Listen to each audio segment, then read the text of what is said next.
Molweni guys, ngicela ke umuntu abambe iti yakhe okanye drink yakhe lonto aselayo atye lonto azawuyitya because le video izabande ibu story time. Ndizawuvela ubuso xa ndifuna ke ndinike i-background ndinifundele nale comment iyenze ndayenza le video because isuka kumntu ebe part of the event. Lo uthethe ngento ye-tribalism esithi amazulu nje funeka ayazi sidikiwe i-tribalism yenu, masiyeke uba sweet sodwa kunini nisihlukumeza nina. Wayibhala ke ngazifundela niphoze i-video. This is all because of uMakhumalo ebeye kwi-event then kwenzeka ke ezi zinto ndizazibalisa kule video. Masingene ke kwi-video. Hey, sizothetha ngomakhe bethunana.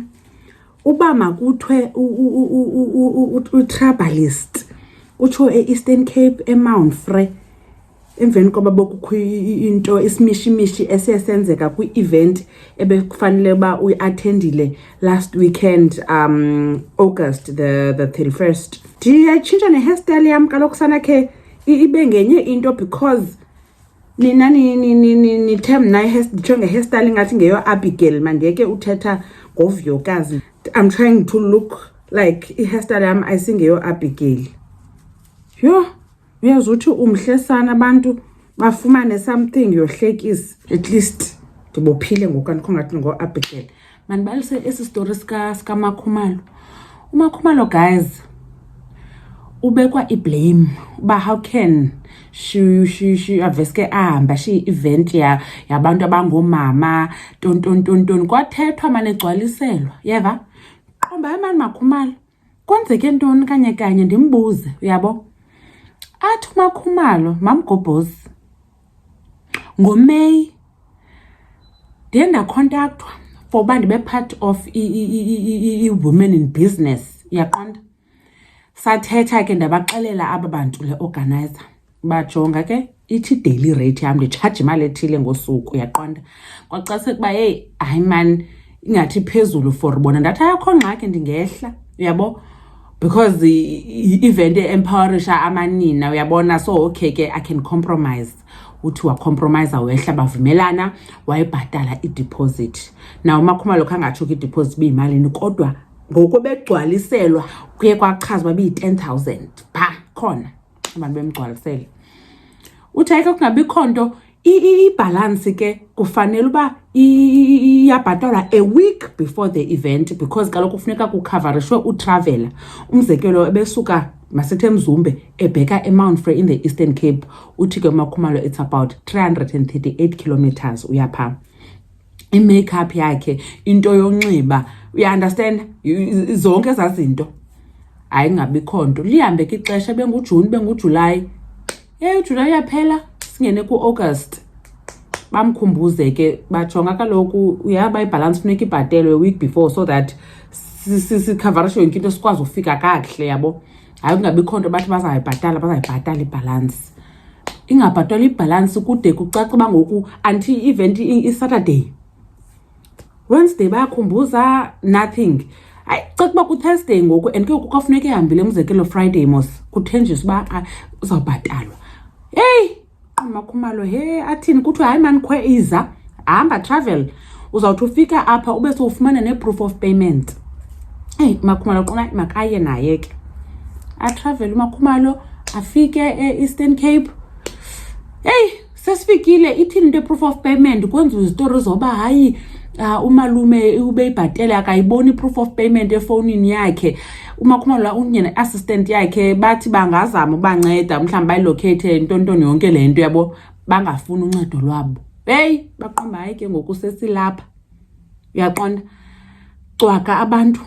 Uthi sana kube Saturday imini ye-event i-event yaqala ngo-11 bayayifuna imali iphi kuthiwa zawuthunyelwa i-proof of payment. Uthi kufike i-lady from the MEC office uyaqonda ichaza uba okay bazawubhatala uzayithumela proof of payment but nje bethetha nje imali ayisafana le bekuvunyelwene ngayo ngoku and nayo le proof of payment athetha ngayo ayikho uyaqonda. Baqonda Makhumalo yo sana mabayeke yabo balungiselela uhamba. Kulapho ke kuye kwafika lo muntu lo MEC ntontoni. So wabona uba hayi ke imali ayidingene ayikho ngelishwa kuzawufuneka ke ngoku sihambile because kaloku xa bengakwazanga ukhupha imali before i-event nangoku sebembona ubufikile mhlawumbi ke masithi bebesoyika uba angafiki ngoku sebembona ubufikile ukhona still ababhatali. So what are the chances yoba bazambhatala after ebe part of the event? Wayiqhwitsha ke uMakhumalo wahamba and uthi ke ngoku nangoku endibalisela lento ayikabhatalwa imali yakhe ngabantu because kaloku she traveled yena yonke into bekuvunyelwe ngayo uyenzile ecaleni lakhe. So and uye wayeka nezinye events ebezaba kuzo for lento. So she lost ngoba ngekho enye indawo senza imali uyaqonda but kuba ke kubekho lento uye busy uhoya yona. So bekufanele bambhatale ke ngoku enye imali yakhe. So ke ngoku kwakhona nansi ndizayibeka i-comment nezibonelo. Yachaza ke lo sisi ba uMakhumalo should not have walked out. Lanto was for women. So like abantu bebezawufunda kuye. Bathetha ke into eninzi ke yoba so why tribalist ngolo hlobo uMakhumalo. Bathi abantu njani kaloku engabhatelwanga. uMakhumalo urun ibusiness akasebenzi for free. Uyaqonda abantu bamtsotsile.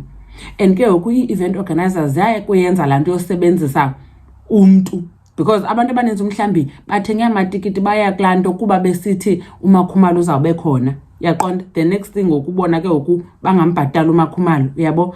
But anyways ndiya exaggerate nami ke khanganibalisele ibisi statement nesibona side sibhalwe kancinci guys.